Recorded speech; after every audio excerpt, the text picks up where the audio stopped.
Le Lyonnais Stéphane Bern et la Fondation du patrimoine ont dévoilé hier les 102 projets sélectionnés en France.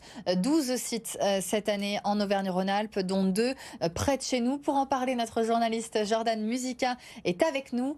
Jordan, la Maison 6 face à la Porte d'en haut à Pérouges, et puis les petites serres du parc de la Tête d'Or, 2 patrimoines en péril. Oui, alors tout le monde connaît la fabuleuse cité médiévale de Pérouges dans l'Ain, l'un des plus beaux villages de France. C'est 300 000 touristes chaque année.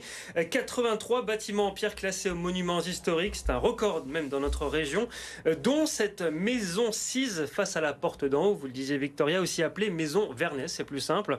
Elle est située à l'une des 2 entrées de la cité fortifiée. La bâtisse est classée aux monuments historiques depuis 113 ans, depuis mai 1912. Mais voilà, la charpente est en très mauvais état depuis de nombreuses années, ce qui entraîne des fuites d'eau et donc des dégâts. Il y a donc urgence pour sauver l'une des vitrines de notre région. L'autre site, Victoria, qui est sélectionné cette année pour ce loto du patrimoine, ce sont les petites serres du parc de la Tête d'Or. Oui, c'est ça, c'est à Lyon. Elles ont été construites au 19e siècle. Elles font partie du jardin botanique. Le jardin botanique, c'est 14 000 espèces de plantes, dont près de 900 menacées. Mais ces petites serres sont fermées en grande partie depuis presque 20 ans, et cela pour des raisons de sécurité.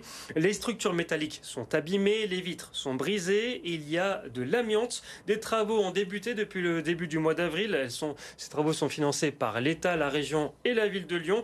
On ne connaît pas encore combien ces 2 sites vont bénéficier de ce loto du patrimoine. C'est 300 000 € au maximum. En tout cas, les tickets sont mis en vente depuis ce lundi. 15 €, 12% du prix de vente sont donc reversés à l'opération. Eh ben, merci beaucoup Jordan pour toutes ces explications autour du loto du patrimoine chez nous dans la région Auvergne-Rhône-Alpes.